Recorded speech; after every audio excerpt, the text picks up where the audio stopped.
Good morning, ladies and gentlemen. Please take your seats. It's 11 sharp. So in order to not delay on our schedule, let us move faster. My name is Colonel Żuczkowski, and I am an employee at the Military Technical Academy. I'm going to moderate both sessions on quantum technologies in general. The first presentation for today is by Professor Dragan from the University of Warsaw and National University of Singapore. He will deliver a lecture on quantum theory as an introduction to this whole team. Professor, the floor is yours. Good morning, ladies and gentlemen. I would like to use this half an hour to give you the basic outline of the quantum theory that is used for quantum information theory, that serves as a base of quantum cryptography theory, quantum computers, and so on and so forth. This is going to be a brief introduction to quantum theory, its basic precepts, and its advantages via classical theory. For instance, for classic cryptography vs quantum cryptography comparison. Let us start with a historic outline. The quantum theory was developed by 10 people, more or less. Some 10 Nobel Prizes were awarded for its development. Half of the initial developers stopped believing in the theory once they understood the consequences. They came to believe it cannot work like this. It's so weird. The world cannot operate based on these principles. Others continue to believe that the world is actually weirder than it seems. So let's start with some quotes. Niels Bohr, one of the quantum theory developers, said if someone is not shocked with quantum mechanics, apparently they have not understood it. Or Schrödinger, if these damned quantum leaps are to remain within the realm of physics, I'm not going to be at peace with myself that I got entangled with this theory. Physics is too difficult for me, and I am sorry I have not become a comedian or someone like that in order not to have to hear about physics anymore. That's by Wolfgang Pauli. Or quantum theory seems similar to some victories. We laugh for 2 months and then cry for years. That's Hendrik Kramers. And Anton Lawrence. I lost the conviction that my scientific activity led to objective truths, and I'm not sure what I even lived for. I'm sorry I have not died 5 years earlier when it still seemed clear to me. So this reflects the psychological moods surrounding quantum theory. But in order to understand what the point is here, it's actually not that complicated. Quantum theory is very simple. It's just weird. That is, we do understand it quite well, but we are weirded out by how unusual it seems. It's not difficult to understand, but it's difficult to come to terms with. And we just need a few simple thought experiments to understand it, and I wanted to show them to you. In order to understand quantum mechanics, you just need 1 or 2 light experiments that we can imagine. We don't even need to run the experiments ourselves.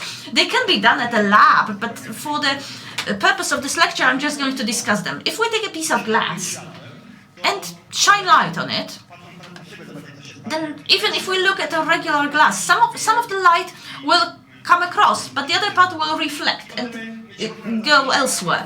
And different types of glass have different properties. We can build a glass piece that will separate the light in half. Half will go through, half will reflect. And we can confirm that by measuring light intensity in these 2 beams. In this experiment, we will see half of the light goes here, half of the light goes there. Now, from the start of the 20th century, we know that light actually consists of inseparable pieces called photons. These photons, in line with our present understanding of physics, are the most fundamental chunks of light that cannot be separated even further. They're also not different from one another. 2 photons with the same color, with the same polarity and the same direction are indistinguishable from one another. They are fully identical. So, when thinking about this experiment, we can consider a stream of photons that we irradiate this glass slate with. And the first question then is, what causes one photon to reflect off this piece and another one just like that to move through, if they are identical? And we could do this experiment with single photons. We could to emit one photon, then second photon, third, fourth, and so on and so forth. And each will either reflect or pass. More or less 50-50. So what causes one to reflect and another one to pass? The first answer we might be imagining is that these photons are actually not identical at all. There must be a hidden structure or a hidden parameter that determines its behavior. If we imagine some of these photons to be hairy and some to be bald, and that to be that hidden parameter, it may be so that hairy photons go through and bald ones reflect. But if that was the case, I could continue this experiment and replace this detector with another slab of glass, and once we've had all hairy photons on the other side, they should all behave the same way. But if I do that experiment, it actually turns out half of these photons reflect and half pass. People tried to search for these hidden parameters within photons and force these light beams to change its behavior, so that no longer half would pass, half would reflect. And they have failed to do so for 100 years. A Nobel Prize could have been awarded for finding that, but there wasn't. But there was one awarded for proving this hidden parameter could not exist. So for now, we know that even if this quantum theory was actually wrong, then anyway, no superior theory that we don't know yet would be based on these photons being different. That's not what the world is built like. So then again, coming back to the question, what causes one to reflect and the other to pass? The next idea that comes to our mind is that maybe the glass does something. Maybe the glass changes its behavior, changes its structure. There are so many atoms in there with some fluctuating grids. These atoms can move. Maybe one atom is somewhere differently positioned than the other one, and maybe these cause one photon to reflect and the other one to pass. We will consider this idea in a moment, but let's first start by saying what quantum theory says about that. Why do some photons reflect and some pass? The quantum theory says that the reason is not there at all. It does not exist. Photon behavior is unpredictable on a fundamental level.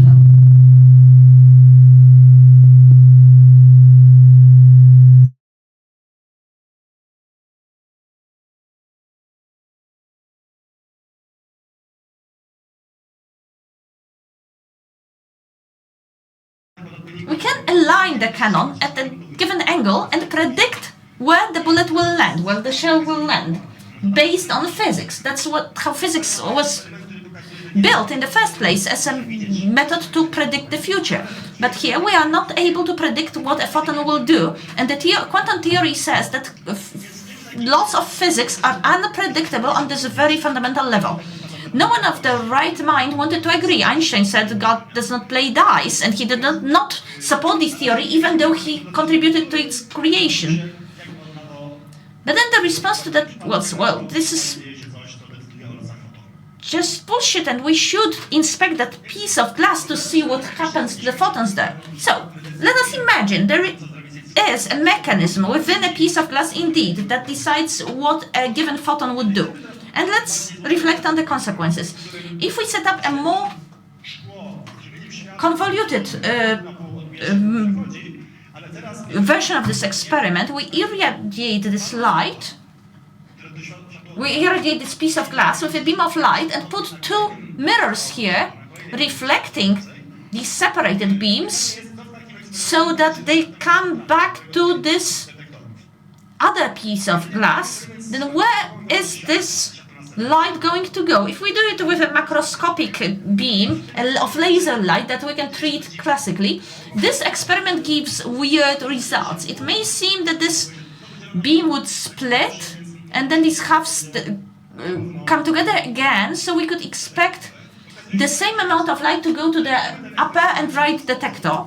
But this is not the case. We can structure this experiment so that 100% of the beam will go to the bottom detector. How is that possible? This is not quantum physics. This is the 19th century classical physics, and according to that, we understand light as a wave. There is something fluctuating in space, and light can pass through vacuum pass through space without any medium. We know that because we can see the sun and there is a vacuum separating us from the sun. But if we look at this EM wave in this classical 19th century sense, and two halves separate and then they get back together, but waves do what, let's say, waves on the water do. If we drop two stones into a lake, these waves will overlap, either reinforcing one another or weakening one another. If we have a peak coinciding with a peak, they will reinforce. But if we have a peak meeting a trough, they will cancel one another out. This is called interference. So if the upper wave had to reflect 3 times to get to the upper detector, while the lower wave will just have to reflect once but pass through the glass twice, they are not the same. If a beam passes through glass, it slows down a bit and shifts its wave pattern as contrasted to the upper wave, and we can adjust glass thickness to have this translation length at a level that will make no light to go to the upper detector, but all light to go to the right one. And let's imagine we arranged glass plate thickness so that all the beams that would have gone up cancel out and they all go right. But what happens with this experiment if we just irradiate the glass with a single photon? The answer is not that obvious at all. If I ask students, they would say, well, there's just one photon, so it cannot saturate, so it will either reflect or pass. Let's imagine it reflected or passed here, either, and it should be 50-50 in what goes up versus what goes right. That's the first answer that comes to one's mind, and it's very rational. But if we experiment with a single photon, and that's not a problem at all these days, these experiments are very easy and simple, it turns out this photon gets to this detector each and every time again, be it the first, the fifth, or the 1000th photon. 100 photons go here, 0% go there. How do we understand it? Well, it seems that these photons actually do split in halves.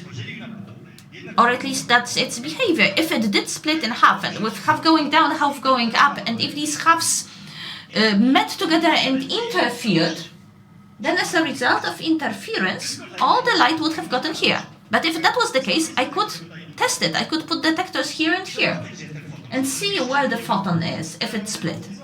If it had split, I would have been able to catch these halves. But if I do this experiment shows us that the photon is either here or here. I will never be able to detect it at 2 locations at once, no halves. So with this experiment, the single photon behaves as if it had split in halves, as long as I don't test it. When I start testing it, watching the photon, it interferes with the photon's behavior. I will never catch it in 2 locations at once. It behaves as if it did split, but whenever I want to catch it, it will be in either of the 2 locations. The observation changes its behavior fundamentally, and that's the basis of quantum cryptography I'm going to come to later, because in quantum cryptography, the first question we want to ask ourselves is whether anyone is listening to our information. And we can see that if we wanted to use photons to communicate, they have this fundamental property. They change their behavior when they're watched. And that's the underlying principle of quantum cryptography. We're able to check if anybody listens to our information or not. If we want to have a crypto key, we will use the encode information. Before we send any sort of information, we want to know if anybody has seen our crypto key. Once we are certain they have not, we can use it to communicate. That's the underlying idea of quantum cryptography we're going to come to later. But now let me get back to photons.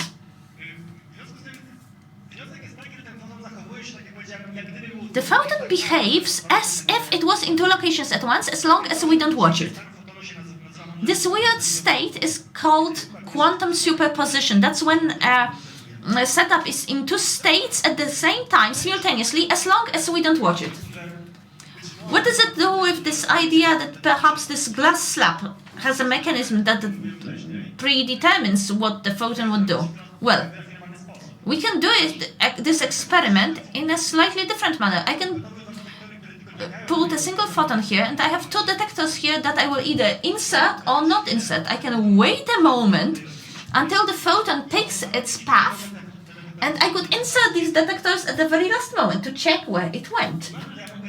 That means I can decide whether I'm going to watch it or not at the very last moment.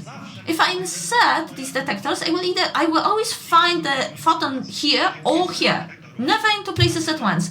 But if I don't insert them, it will behave as if it was in two locations at once, and it will interfere.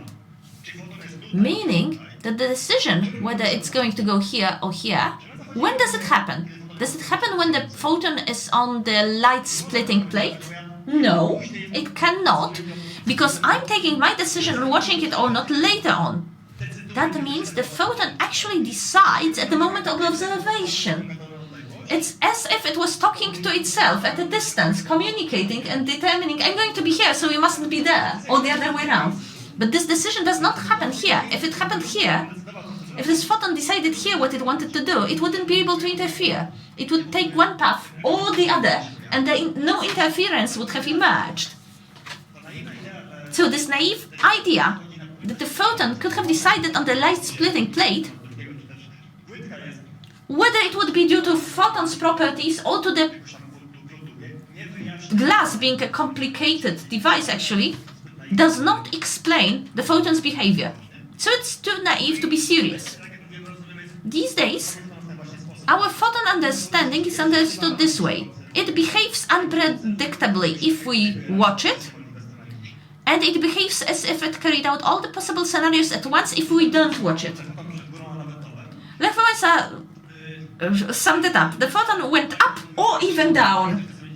Or Richard Feynman said, if you don't like the reality, go elsewhere. That sums up our attitude to physics very well. We discovered the laws of physics, and they are the way they are. They are very weird. Not particularly complicated. What I discussed is not very complicated, is it? It's just extremely weird. But if we accept these are the rules of the games we continue to play, these are the rules the reality plays, we can start considering how we can use these rules to do something useful. And that's what quantum cryptography is based on. Now I wanted to introduce the basic concept so that you will be able to use the language we're going to utilize throughout further lectures. If photon takes one way, we can mark it with this symbol. The photon state is in these two brackets. So if it went down, we would mark it this way. But the experiment I presented shows us we can have states called superposition, where the photon is in both states at once. Superposition as when photon is equally here and there. We have equal probabilities to catch it in either of these states. Or we can have a situation where the probabilities are not equal. Then these numbers before the positions tell us what the probabilities are. These numbers squared tell us the probability of finding our setup in state 0 vs state 1. So in quantum mechanics that only calculates probabilities of certain events, meaning we are able to predict the statistics of for many measurements, but never statistics for a single event. If I connected two detectors, one to a nuclear bomb and the other to something else, I can cause the bomb to go off at a 50% probability rate, but I will never know what happens in a single event, meaning these consequences could be huge in a real world, not just on a photonic level. these superpositions are used later on for cryptographic purposes that we're going to discuss later. But what's also interesting here is that, well, I used a single photon and it's either here or there, up or down, 0 or 1. I can mark it in different ways, but we can have more interesting circumstances where I have more photons taking these superposed states at once. Oh, just a few bits of information before we go there. Quantum information theory describes this situation when we have either 0 or 1 is a generalized notion of a bit. In information theory, a bit is 0 or 1, but in quantum information theory, we have quantum bits that can be 0 or 1, somewhere in between, and these are called qubits. These are things that can be in two states at once. It's a generalization of the classical bit. Wherever bit can be either 0 or 1, in quantum information theory where alpha and beta can be complex numbers, the qubit value matches a point on a sphere. This is a specific superposition, and when we change these factors, we can move this qubit along the surface of this sphere. We can have two extremes, but any other state will be somewhere on the sphere, topologically speaking, meaning qubit calculations give us more options than quantum calculations done with bits. Whenever a quantum computer examines the bit, it's processed through a sequence of logical data, and we can do various calculations with bit 1 or bit 0. But for qubits, I'm able to do two calculations at once. I'm inserting a particle, and my logical sequence actually performs two calculations at once, which gives quantum computers an advantage over classic computers because they are based on qubit circulation, which in a sense do the calculations for various states at once, which scales up better and speeds up the operation of these computers better. And the final thing I wanted to mention, talking about quantum cryptographic, Arthur Ecker, by the way, is one of the founding fathers of quantum cryptography. The idea is quite simple. It's based on the idea of superposition. Meaning, if you observe a state, you must distort it. It can't be avoided. So when you think about a situation where you have not one photon, but two. Now, if you have two systems, the first photon A is in state 0, the other is also 0, or the first one is 1 and the other is 1. Well, according to quantum theory, we can have a superposition of both situations, meaning at the same time you can have this photon A and B 1 and A and B 0. That's possible. That's something called entanglement, with two independent systems that in a way, from the quantum perspective, are interdependent. Now, if you check that if the first one is 0, you will know that the second is also 0. But once you check whether photon A is 1, you can rest assured that photon B will also be 1. But before you start the measurement, both two calculations are done at the same time, in a way. So if I fail to check, then that means they will be in both states at the same time. These entangled states form the basis of simple cryptographic protocols. Based on them, commercial devices are developed. So long as you know that this is true, then you have mathematical proof suggesting that such encryption method based on entangled states cannot be eavesdropped. Someone otherwise would need to break through a special encryption code. And this is the very foundation of quantum cryptography. Even with quantum computers, you can't break the code. the cipher. Because as long as you eavesdrop on that situation, you will distort it. And hence, then, you will need to change the key. And actually, that's it. That's what I wanted to share with you. Unless you have some questions. Thank you.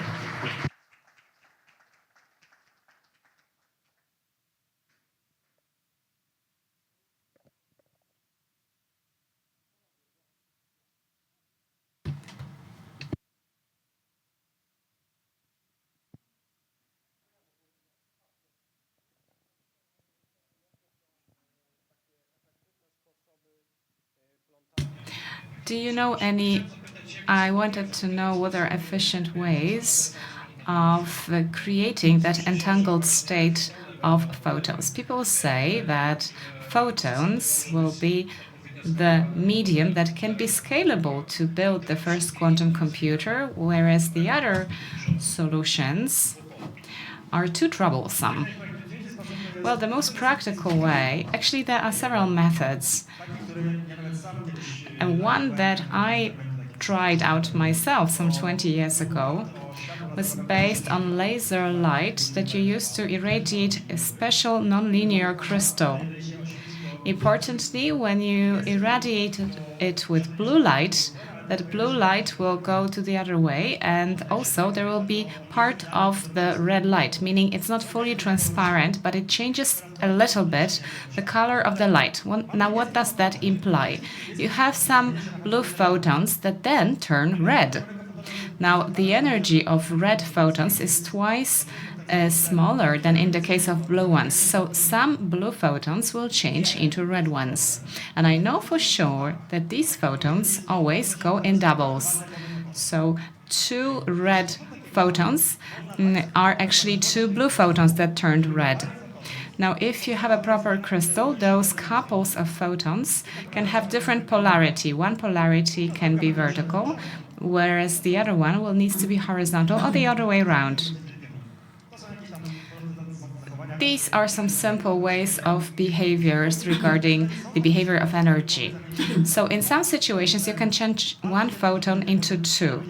One will have proper polarity, vertical or horizontal one. That's what you know. Now, talking about the basic rules of quantum theory. Now, if you want to check which situation is the case, and both are possible, then both will be happening at the same time, meaning you will establish a superposition. So then you will talk about the entangled state. And it will not be about their location, but about their polarity in this case. These entangled states are a perfect match for cryptography. So you need a proper crystal, you need to irradiate it with proper light, and then these states will be produced with some probability. Such procedure is now quite established. It's almost commercial. I know people from Shanghai, they have labs there where you send these to satellites. So you can have quantum communication to the distance of 1,000 kilometers. So yes, this is possible. A first such spectacular situation when a video connection with quantum cryptography encryption was used, not a fully fledged one, but still, happened between Beijing and Vienna some 10 years ago, or even more. Meaning, right now, we are talking about commercialization of using these states that can be used for encryption. So we are lucky enough now. We don't have yet such quantum computers that could threaten the exchange of information in the internet, so that because it could theoretically impair the current firewalls, but we do have such commercial solutions as the one I mentioned before. Briefly, please. Colonel Pusa, General Staff. That means the whole communication will be based on light. So it will be either wireless or wired, right? Rather fiber optics. Okay, so that means like radio communication will be put on the shelf, but not necessarily. The photos that I mentioned can be visible or not. The same goes for light waves. They have different frequency. It can be also made quantum. These waves also include photons. That means you can keep the current frequencies for radio, but instead of radio waves, you will have photons. So the classical light will need to be changed into the light with photons. Just a comment, I think it's great that we have commercially available communication systems using quantum technology, because we know very well that right now we can gather these data to memories, and then later on we can use them for proper attacks. Thank you very much. And the next speech will be held by Michał Wroński from the Military University of Technology, and he's going to talk about stream ciphers. The floor is yours, sir. Quantum annealing versus insecurity of stream ciphers. That's the title. Now, ladies and gentlemen, you've already heard my name. Let me just say that today I represent a scientific council of IT scientists. Maybe briefly first, because before I move on, what is quantum annealing? I am not a physicist, however, so I'm going to present you the way how I understand it. Now, quantum annealing is a technology of metal processing, where you will heat metal to some high temperature, you will keep it within this temperature, and then by reducing the temperature, you will end up with a desired result. Now, quantum annealing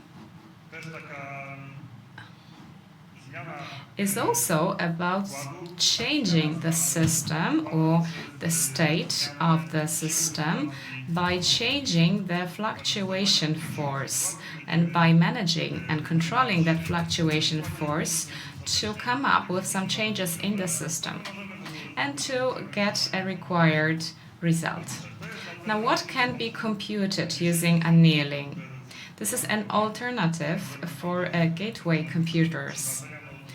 Such computers, and actually that was introduced by the previous speaker very well. You now know what it is all about.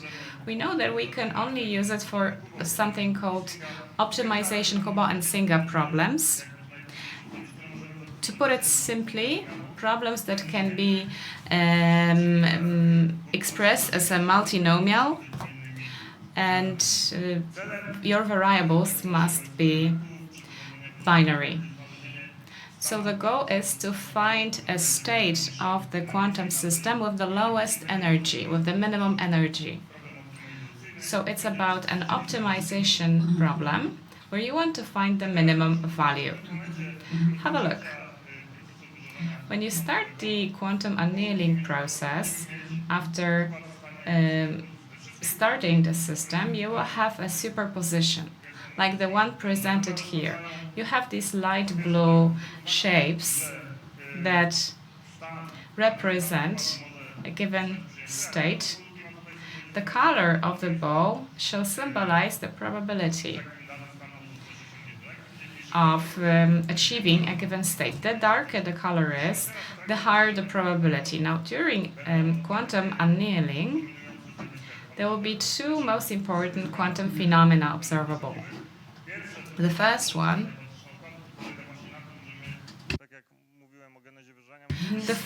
so in the first one, you want to manage the fluctuation force. So by changing that force, the system will evolve. Have a look. And following that evolution, the probability will also be changed. They will be clustered in the areas of those energy minimum values, local and global values. So you can see clearly that the whole energy landscape will change. By changing the fluctuation force, the system will keep changing. Here, this is one of the end states with the energy landscape. That is, this function actually represents the level of energy at a given state in the system.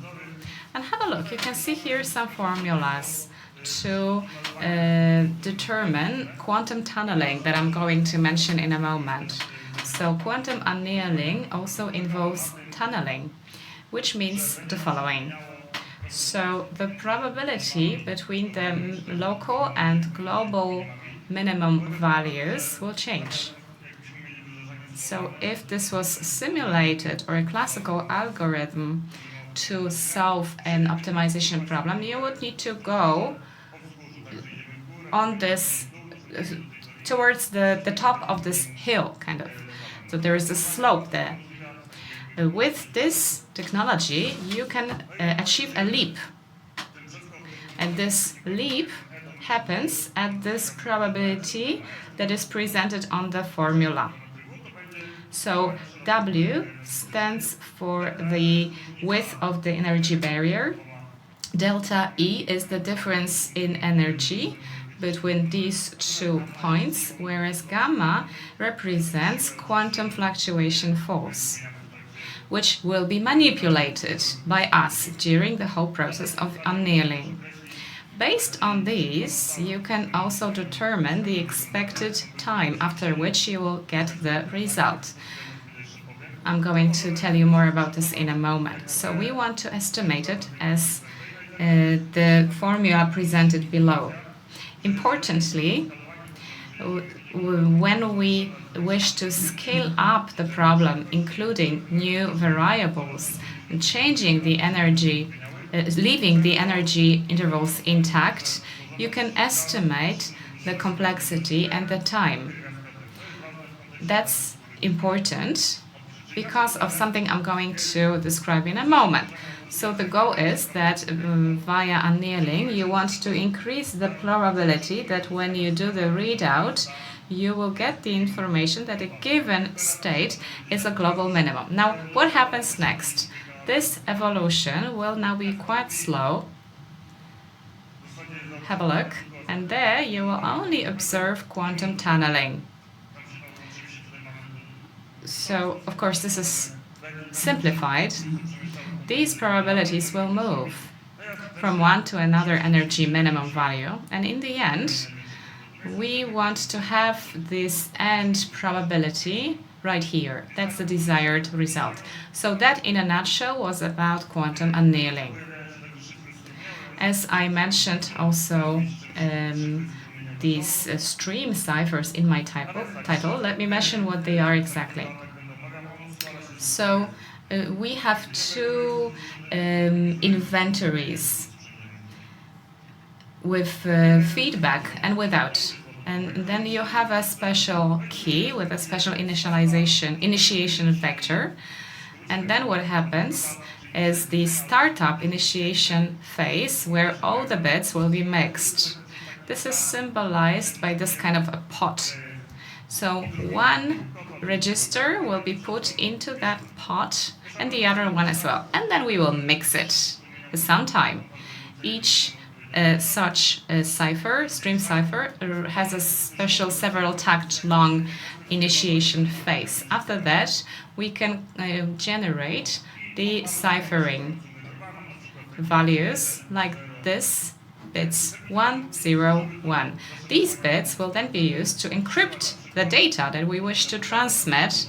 I'm going to show in a moment. You can use them on your mobile phone.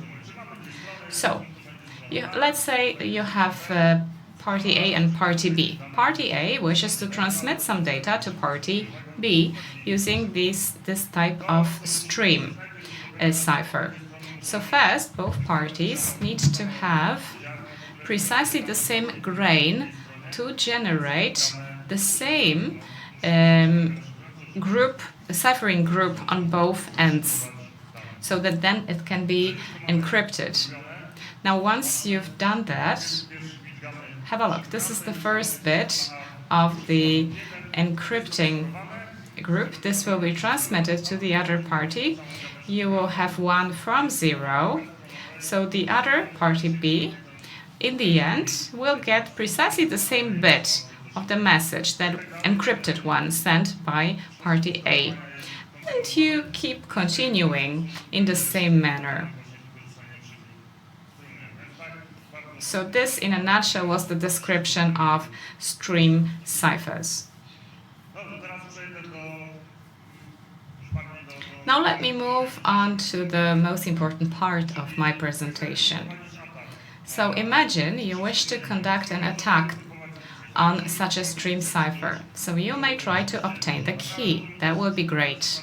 On the other hand, you can also have a weaker attack, try to check what is the internal state, which is that condition of the cipher that you get following the initiation phase, that is after mixing in the pot of all the bits.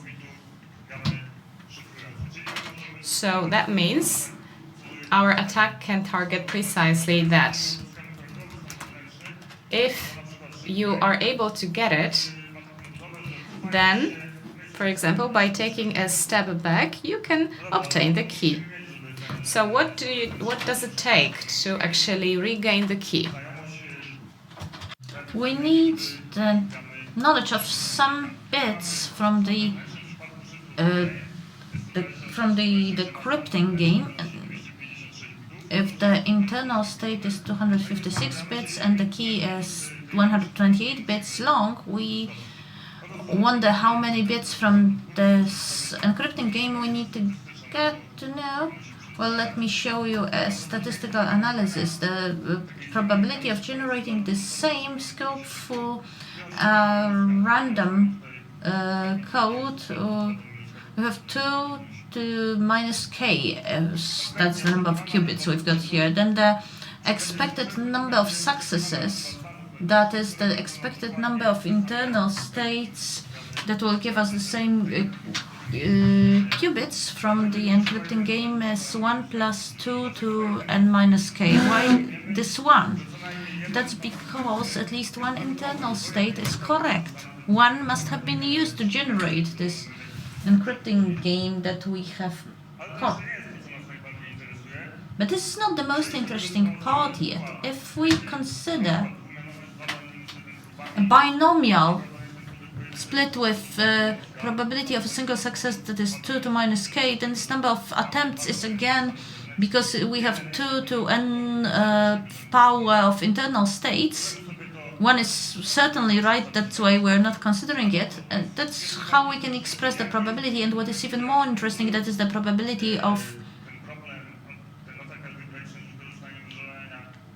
that when we use quantum annealing to solve this problem, the probability that we will get this internal state that was first used for generation is given by this expression. But to not delay, let us look at this table. The statistical analysis shows that what is important is the difference between the internal code length and the number of bits. These must be sequential bits, by the way. For a difference of -3, that is the grain code, we need 259 bits for a 256 long code to give us this probability that if we use quantum annealing, we will have arrived at exactly the internal state that was used to generate the encrypting game at the probability of 94%. In the further analysis, that is the presentation of the exploit I'm going to show you, we have considered this many bits. Here we've got a description of a grain 128 code. We can see equations. I'm going to describe them to you very briefly, not going into details. That's a linear positive feedback and nonlinear feedback register, and we have bit-to-bit for the encrypting game. And just like Elżbieta Burek is going to discuss in her lecture, what we do here with this algebraic attack, we have to transform and VR these equations to transform them into the QUBO problem. And the point is for the target QUBO problem to have as few variables as possible, because these determine the complexity of an attack, the expected time for finding a solution is e to n, with where n is the number of variables. The fewer variables, the easier it is to find a solution. For Grain 128 code, it builds on Grain 128a is the next version, which adds 3 more higher order polynomials. And now for the conclusions from the transformation to QUBO.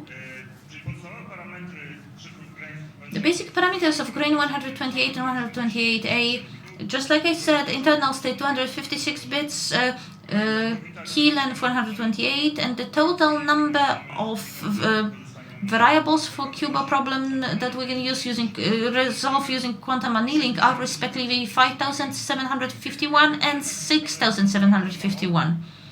These are low enough that the sort of an attack seems very promising for the future. But before we go to a summary, let us consider how this could proceed, physically speaking.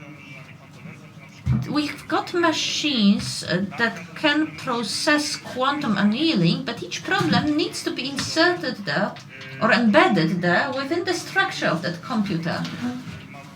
Each of these computers has a characteristic topology and structure, and the newest, the D-Wave machines, have this Zephyr type of topology. Here we can see a sample problem, and again, each QUBO problem that I'm talking about can be presented by a graph with weights, which is not that relevant at this point, but this graph must be embedded in the quantum annealer that we've got. Here we can see a part of the D-Wave computer. These long rectangles mark physical qubits, and each intersection means a possible connection between physical qubits. These are edges, and then linear qubits mean we can insert edges between these physical qubits in the graph. Let's see how this specific graph can be embedded in this piece of the Zephyr topology. Please note, each qubit, each logical variable, is going to have a matching physical qubit. As it turns out, this may not necessarily be a physical one, but in order to present it, we're going to need 2 or more qubits. Just note, for variable x7, we need as much as 2 physical qubits to be able to embed them in the graph. And these dots mean the edges that we're going to see on the graph. So here we showed that this graph cannot be embedded in a different way, in a way where each variable, each apex will just be transformed to a single qubit. There are those that need to be assigned to 2 physical qubits, hence chains emerge. If a single variable is represented by more than 1 qubit, we develop chains for these variables and arrive with a problem where a single physical variable on the graph needs to be connected to n other nodes and other logical pieces, but the annealer has a limit of a maximum of 20 connections coming out of a single node. And the problem with an algebraic attack is that we need more of these connections, for instance 200. What do we do then? We make chains and clone qubits. A single logical qubit is cloned to k physical qubits, and we can mark this k as n-2 divided by con-2. Con means connectivity, that is the maximum order of a node that we can achieve in a given topology. That is the number of logical connections that we could achieve here. Now for practical implementation of an exploit. I already mentioned Captain Elżbieta Burek. She's an co-author of a paper together with Mateusz Leśniak from NASK. What results did we obtain from the experiment? The result is that if we came up with a dedicated architecture that will allow us to implement an exploit on grain 128 or grain 128A algorithm, and if we allowed the maximum order of a node to be 225 and 249 respectively, then a quantum annealer would only need some 5,800 or 600,800 qubits respectively, because each physical variable will be transformed to a single qubit, and some 77,000 or 95,000 of the couplers. Let us now look at the computers that are to be marketed next year. They will have several thousand qubits and some 60,000 couplers, which is quite close to the theoretical results we've obtained here. Obviously, the maximum connectivity level of a node may be a limitation, but we also calculated how many we're going to need, so we still need to limit the maximum node order. No, node degree. Let me now use another example related to scaling the grain code. We had 256 bits code and 128 bits key, but what if we extended the code, not changing the equation structure too much? They will just be different by indices. We will be referring more broadly to the code structures. What would happen then? Well, we could estimate the maximum number of QUBO variables needed to transform each code. This will be 48L and 64L respectively, where L is the key length. And we could observe an interesting thing. In this general algorithm, we're running at a thread related to quantum cryptography, but we've got a Grover algorithm that searches for indices in an unstructured database. For the grain code with 128-bit key, the Grover algorithm finds a solution within some 2 to 64th operations, meaning that the bit security goes down by half. Why? Because the safety level is the power we're using. So if we have 2 to 128th, that's the 128th level of security. This Grover's algorithm reduces it to 64. Does quantum annealing have any exponential advantage over the conventional processes? Well, if we have e to n to beta power, and if n the number of variables is 64L, as is going to be the case if we scale the grain 128A code, what happens then? Then we'll always be able to find an L large enough that our exploit will be much faster than full search exploit with a complexity of 2 to 11th power, and to Grover's exploit with complexity of 2 to L divided by 2. If quantum annealing is superior then, and it seems it is, maybe not for all problems, for versions that are large enough, it's going to be faster than Grover's algorithm in these long cases. That's the conclusion from our paper. And let us only focus on the bottom part of this table. These all are codes of the same security level, 128 bits, and the results are sourced from various papers. many of which me and Captain Burek co-authored, and we have the numbers of qubits needed to transform the exploit for a given problem into a QUBO problem. We can see that the lowest numbers of variables are needed for grain 128 and grain 128 codes. And by adopting the complexity of quantum annealing as E to nth power, as is usually assumed in literature, we can see that that this exploit can be much faster than brute force attack.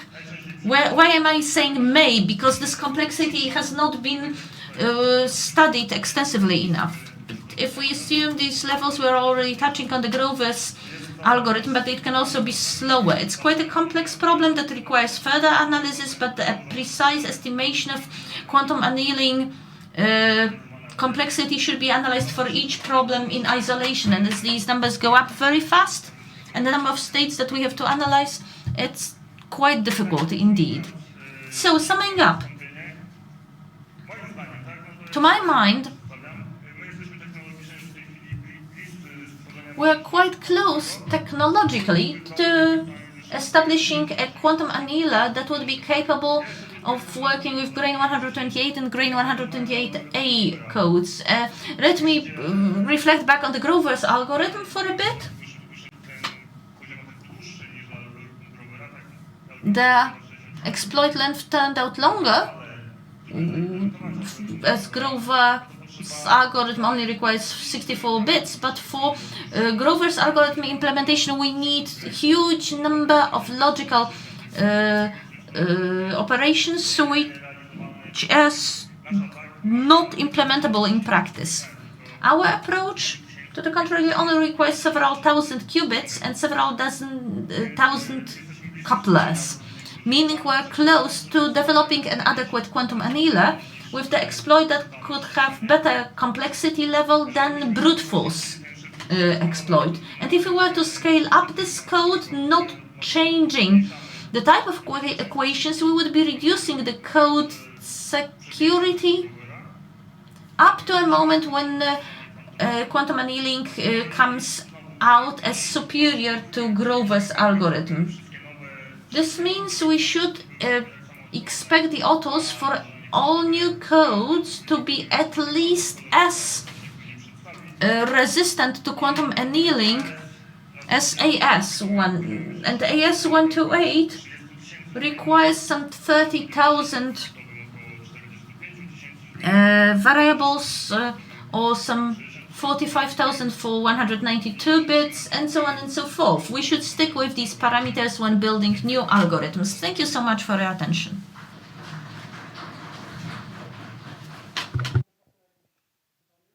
Do we have time for questions?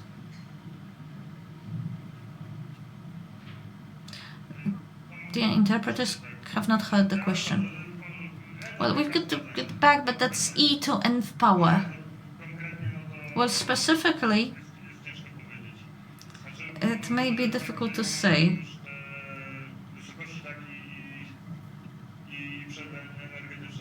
And if you're talking heights and energy gaps, well, these are estimated values. These are not that easy to determine.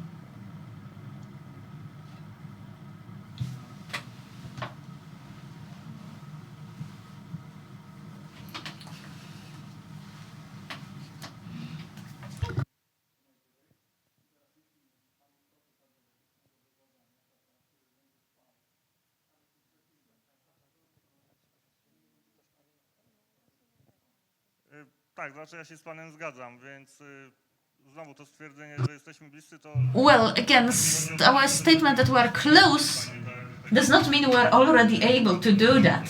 We are not able to implement that quantum computer already, but these times are definitely going to be much longer than microsecond range.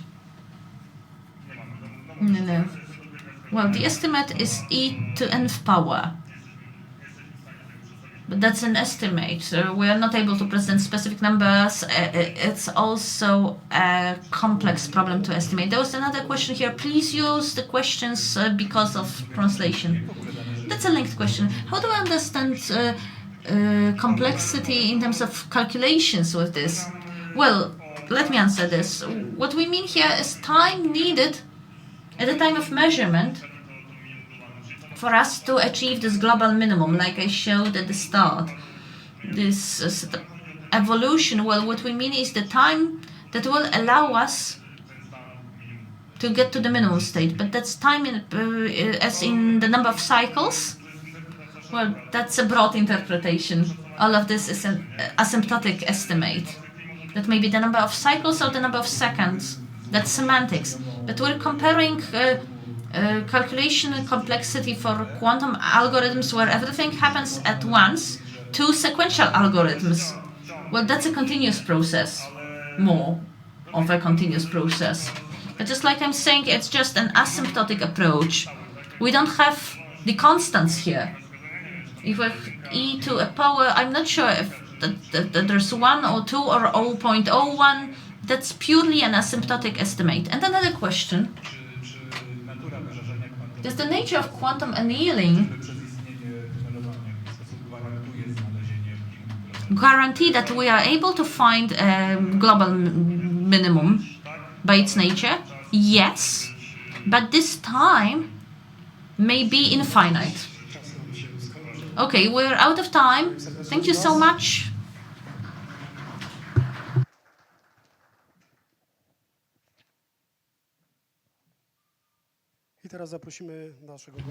And now, our guest from Jagiellonian University, Professor Milczarek, will hold a speech on quantum computations.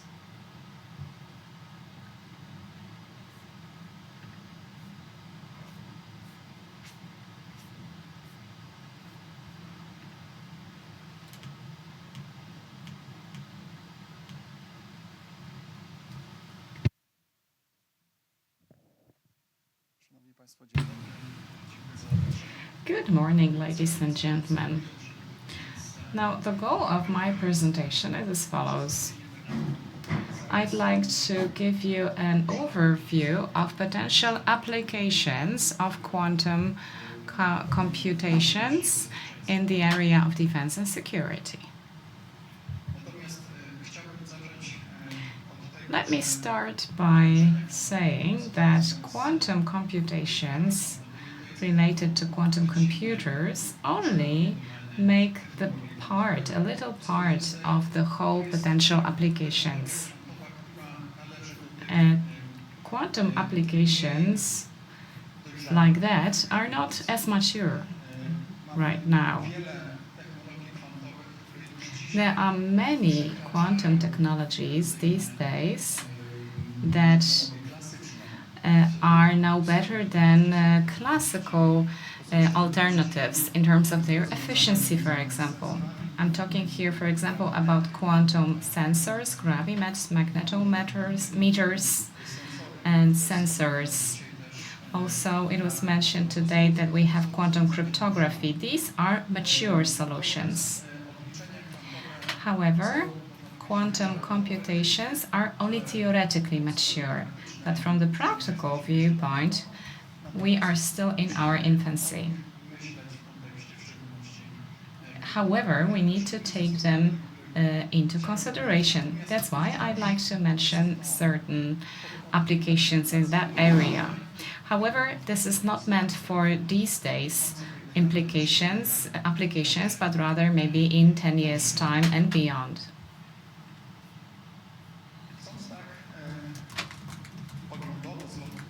Now, let's take a global view on quantum applications. I divided that area into 4 main segments. It's cryptography and cybersecurity. Those were mentioned today. It's also cryptanalysis. I'm going to mention more about this in a moment. It's also quantum randomness. That's something that I'd like to elaborate on more. It's also about identifying and counteracting cyber attacks. The second domain is reconnaissance. both satellite image reconnaissance and others. And this is a signaling reconnaissance.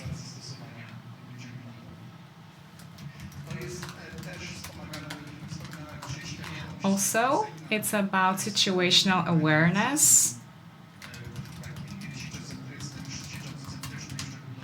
for network-centric systems.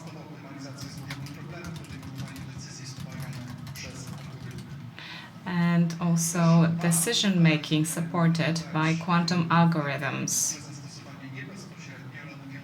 So it's an engineering-related things. Such algorithms can help us to solve different equations. It's chemical simulations.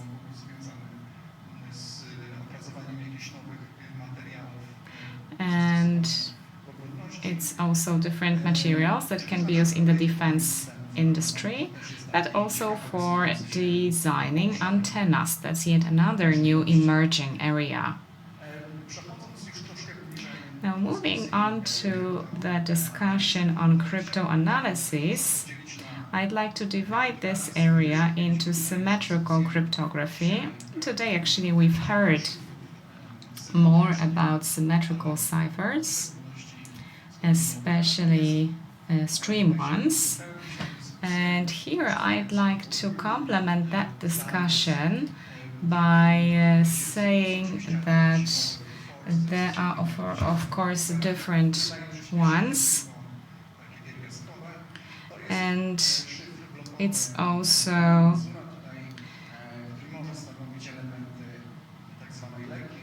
about light cryptography.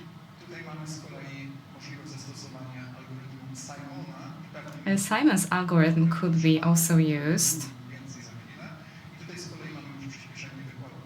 And you can see here also exponential acceleration and reduction in complexity.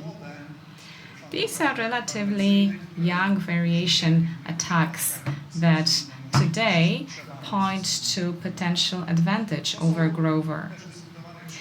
But it's also about algebraic quantum attacks that were mentioned today. Those could help us. These are young areas, and we don't know much still about it, to be honest. It's also about crypto analysis, different ones. And so here we don't have the exponential advantage, but it's just a square polynomial acceleration. Also, we can talk about different attacks on the block ciphers. As you know, they all work in special modes. This is an attack on a mode using the Simon's algorithm again. Here, one can achieve exponential acceleration. So I think it's also worthwhile noting. Symmetrical cryptography, of course. Also, here you use the Shor's algorithm to find the proper part of interval of the function to analyze an array of different problems. And here you have this exponential advantage. Also, hash attacks, different image attacks, collision attacks. This algorithm is a bit faster, actually. It's also an attack on the authentication. For authentication, such attacks could really be quite helpful. And now, let me present you with an idea from the viewpoint of algebraics and the theory of quantum circuits could point to a possibility where you can have advantage by using quantum algorithms. The basic idea that we would like to refer to is something called quantum prophecy, quantum oracle, that you will use on the quantum register. And this oracle is related to a particular binary function. Now, let's take this quantum register, X and Y. For example, Y stands for 100 qubits, X for yet another 100 qubits. This procedure that you perform and what we get in the case of the other part of the register is this is a binary array, a binary sequence rather, where you will come up with an X to Y sequence. Now, this oracle can be built in various ways, where the F function can stand for our symmetrical cipher with a given key. I will give you an example in a moment. There are two options of defining that function. The first one, Q1, here you only have a classical access to that function. And it's the following case. Let's say you have a cipher device, an external one, an encryptor. So you have an external function, a classical object. So with some input, you can get a particular output. Importantly, the encryptor itself can't be implemented within the structure of the quantum algorithm. This is, as I said, a classical external function, the encryptor. From the viewpoint of quantum attack, this is not as interesting. A far more interesting example with regard of cryptoanalysis is where you have quantum access to that function, meaning that Fx function that defines that encrypting algorithm could be implemented in the form of a quantum algorithm. Also, algebraic attacks are a case in point, where you know the encrypting algorithm and you can implement it within the structure of the quantum algorithm. Now, this second case I'd like to focus on because it gives you the option of a superposition attack. So, as part of the attack,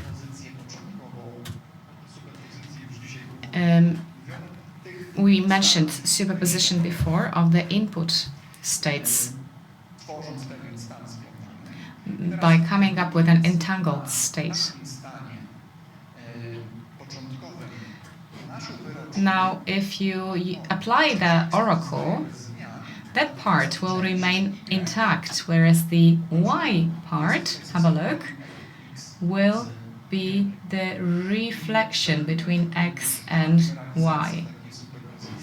A case in point of applying the superposition is precisely this one, where you will start with a register that is composed of the two segments, N of qubits and the other one. And in the first part of the register, you will have a superposition with all X positions in the same probability or amplitude. And if you apply the oracle to it, you will end up with this state. Since here it was 0, then you will have the f from x. And this superposition involves all possible x's with respective values from the fx function. Meaning, if you have a symmetrical cipher with a proper text, and this is an explicit or overt text, and you have the key, then the output will contain all the potential values of the key with equivalent or corresponding values following the application of the encrypting algorithm. So, at just one step, you will have a state that will be a superposition of all the keys and all the results. And this is the parallel result in the quantum mechanics that is not possible in the classical world. However, it's tricky because if you wish to conduct any measurement on this superposition, you will in a way reduce it to one of its states. And the point is to somehow make use of this phenomenon. This is the quantum database, that's how we call it. So you have X states and equivalent ciphertexts, and you would like to extract from it what is interesting. The basic one is the Grover's algorithm, whose first part is precisely the same, well, maybe with some small modifications, technical ones, and the rest is the quantum diffusion.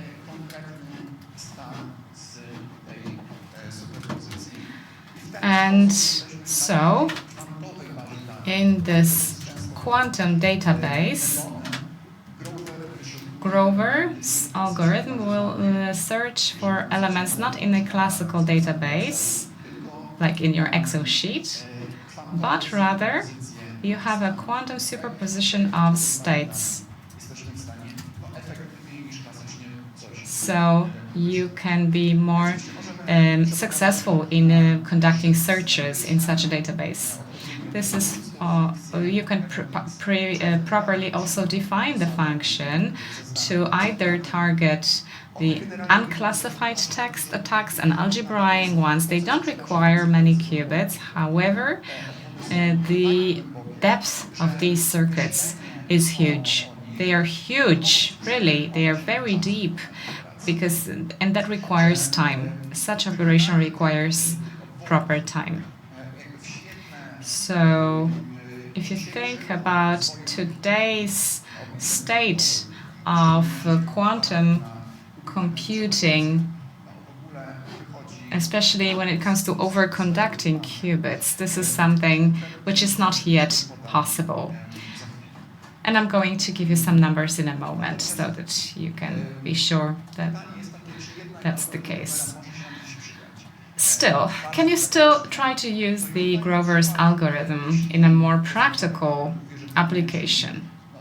If we solve the problem of authentication where you have a password that is saved on a computer not directly, but as a shortcut, if you have this problem, then you will see that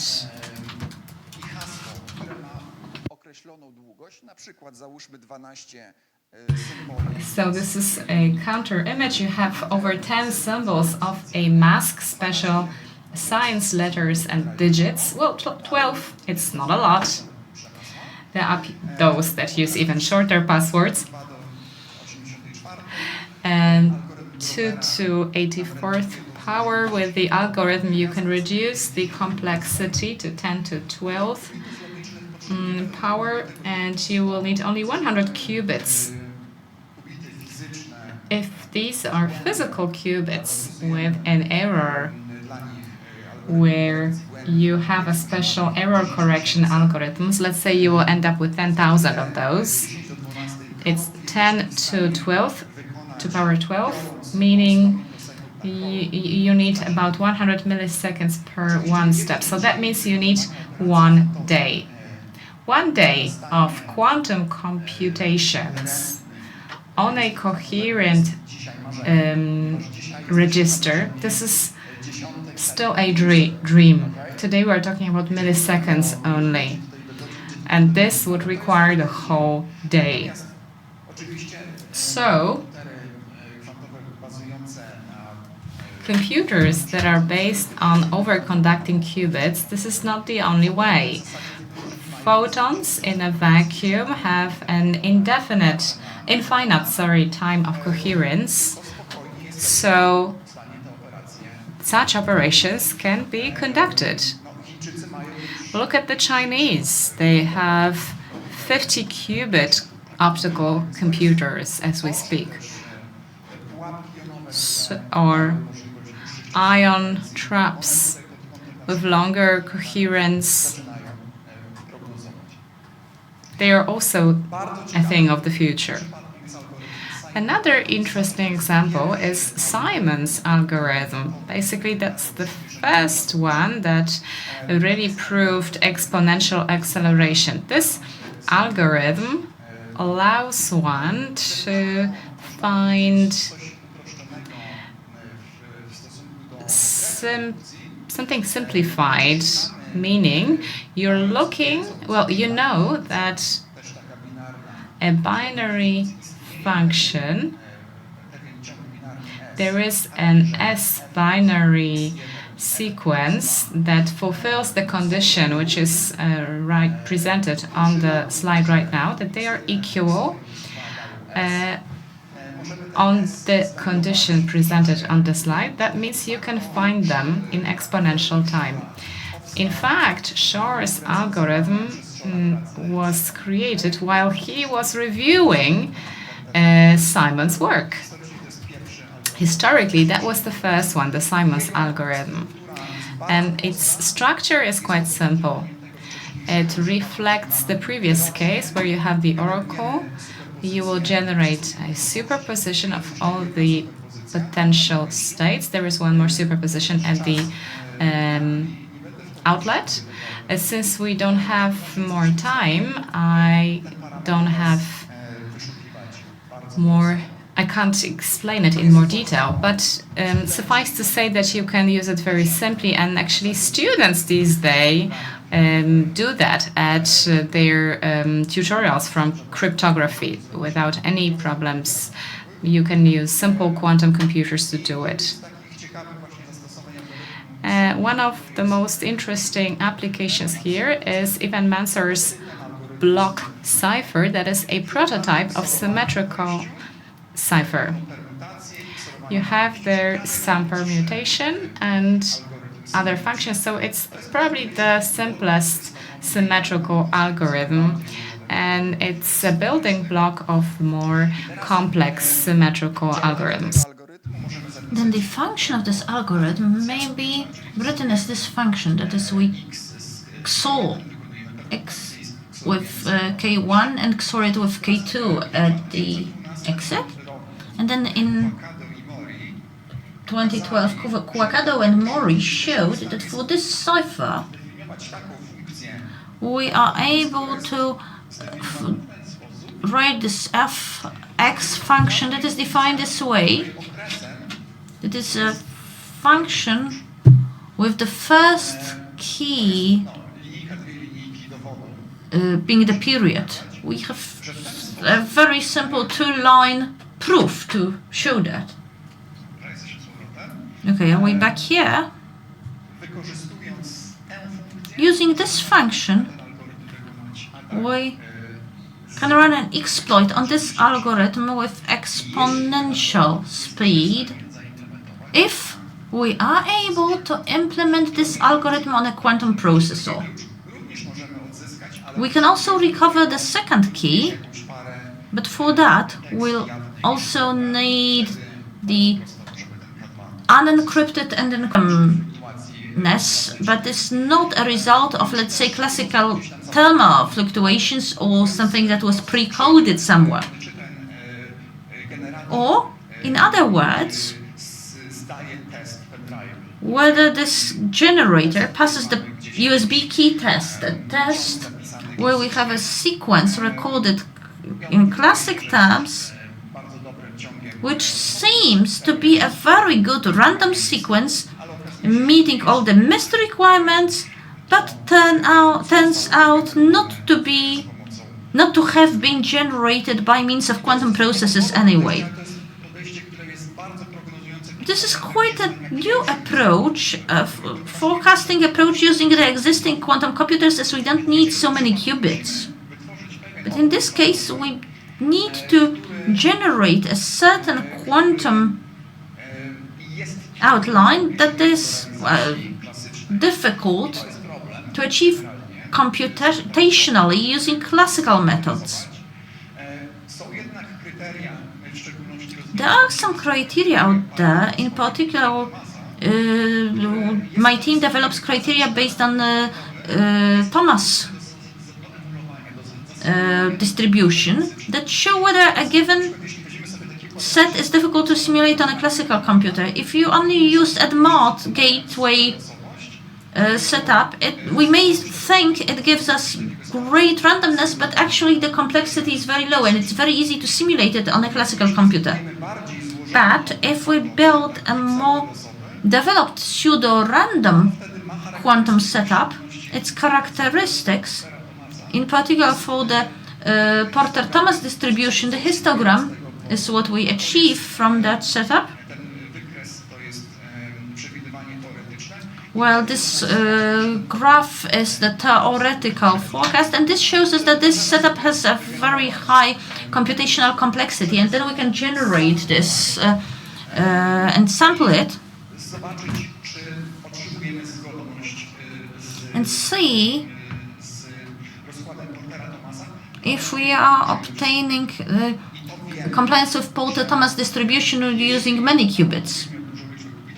And if we have many qubits, like 100 qubits, then we wouldn't have obtained this sort of a result using a classical computer. We can use this to certify quantum randomness so that, given that today's computational capabilities, it cannot have been generated in a non-quantum manner. It's an alternative to certifying that. I have 1 minute left, not anymore. Okay, ladies and gentlemen, this is where I'm going to stop then. But in the conference proceedings, I will also include a discussion of the other topics I have planned for today. Thank you so much. Thank you. Given the time constraints, we'll need to do the Q&A informally during the break. Now let me invite our guest from Gdańsk, Professor Marcin Pawłowski from the University of Gdańsk, with his lecture on quantum generators. Thanks so much for having me. The objective of my lecture is to discuss quantum technologies that may not be marketable yet, but that are already used by military actors. This is what my story is going to be about. This is about random number generation. We know that these generators are necessary for developing crypto keys and for other reasons. This is one of the main consequences of the fact that numbers coming out of this generator are not predictable. quantum mechanics is a great tool towards that end, as it's the only theory that has a built-in randomness in its structure. All the other theories are deterministic by their nature. So when in the first lecture of this session, Andrzej discussed how the first quantum mechanics were unable to cope with the results of the theory they've crafted, that is specifically because they were classical physicists brought up within the classical theories, and this randomness was what weirded them out. Here we've got this famous picture of Schrödinger's cat. It's an experiment. A lot has been said about, but what we're interested in here is this tiny piece. It's a source with a radioactive isotope that may break down or not, and if it does, it will free the poison that will kill the cat. Schrödinger introduced it because the knowledge on whether the isotope is going to break down at a given point in time or not is fully random. Nobody is able to predict it. Whether this cat is going to be alive or dead. It's total, absolute randomness. Not arising out of our lack of knowledge, but arising out of the fact that it's going to be dead and alive at the same time. This is the first idea for crafting a random number generator, a quantum generator. And we can buy this sort of generators.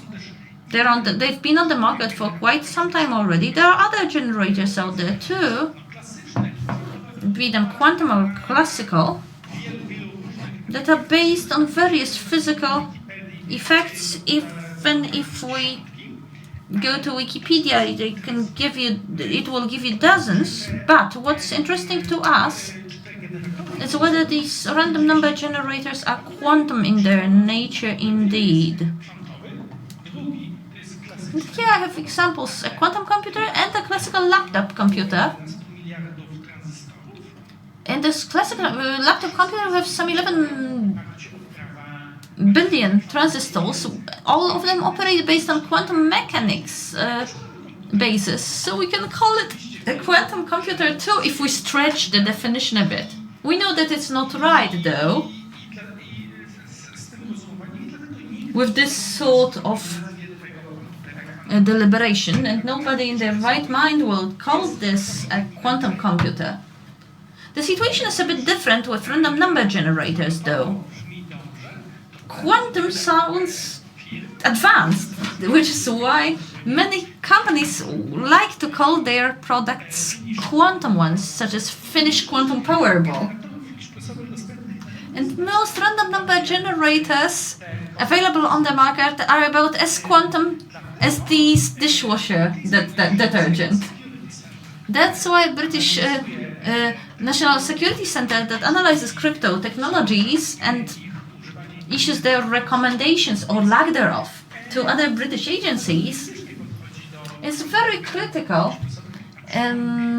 Its recommendations of quantum random number generators that are available these days. This is just a section of their report, but to put it briefly, the report says the current quantum generators are not that different from classical ones. And they're right.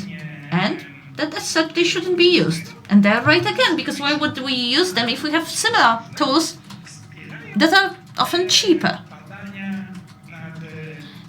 The same organization, however, supports research of new generations of these devices, because we know the situation can get better.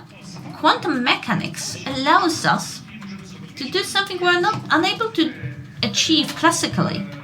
We've had many examples of that in the previous lectures, and now comes time for random number generators. This is not new. These are not scientific papers or even popular papers.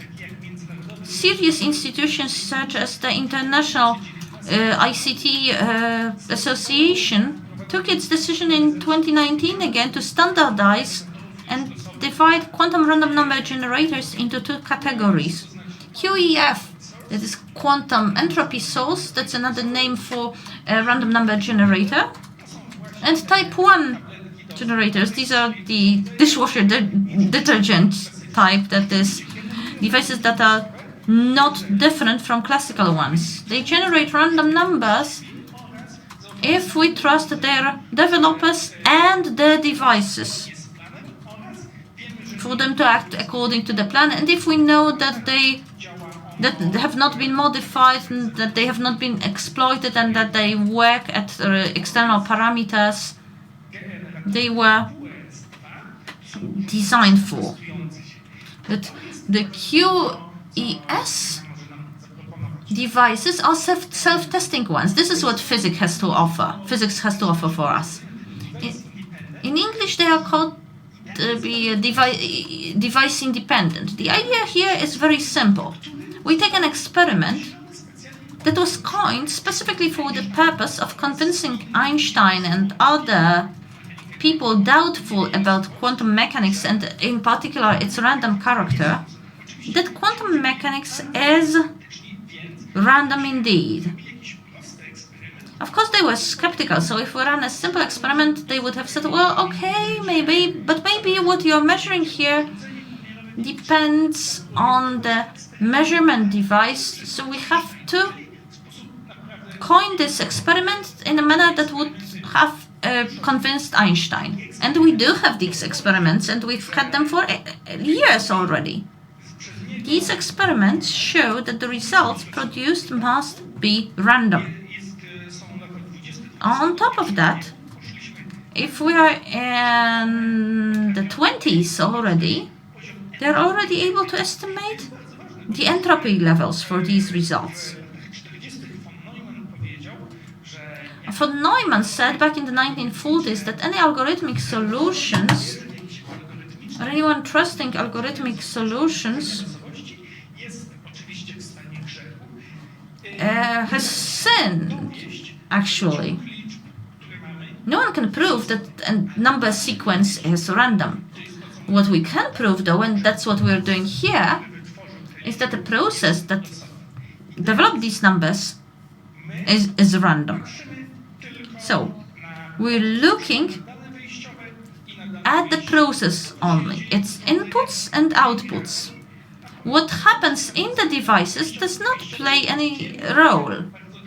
Based on input and output data, we know how random the data was. So, if a device fails or is exploited or is misconstrued, this will be detected automatically. The entropy will go down, but as we're able to estimate it quite precisely, and on top of that, the entropy, that is the randomness of these numbers, is a function of the previous results obtained, we can do what is called randomness extraction.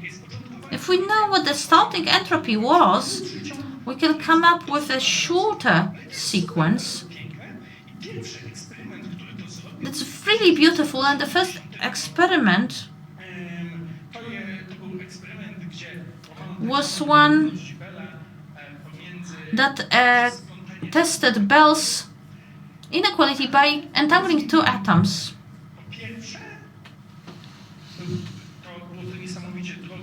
There were two issues with that, though. First, the experimental setup was huge and expensive. It took the whole room, and it was very slow, coming up with less than 1 random bit per hour. It was very impractical.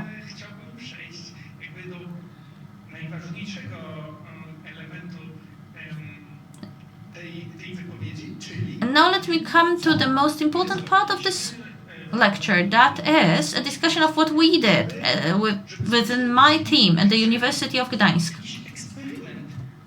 That is, we want an experiment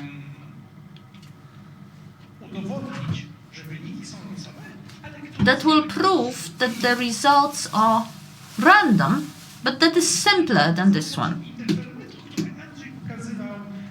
We do it using an interferometer that Andrzej discussed in the first lecture.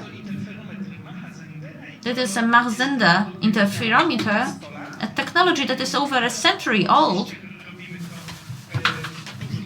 But of course, we're much better at doing it. What is important, though, that if it's such an old technology, anybody can build it in their garage very simply. Because all the components are extremely standardized. So, we use the device to send a single photon, and with adequate phase setup, it should get here or here at equal probability levels. This gives us randomness. However, at times we modify the phases so that all the light would go here or here. These are test rounds. Based on such rounds, based on how frequently we detect the light here, while all was supposed to go there, or the other way around, we can assess. Here, at no place where you assume that you know what's going on inside. You're only focused on the distribution of probability that these detectors would be clicked. Okay, thank you very much.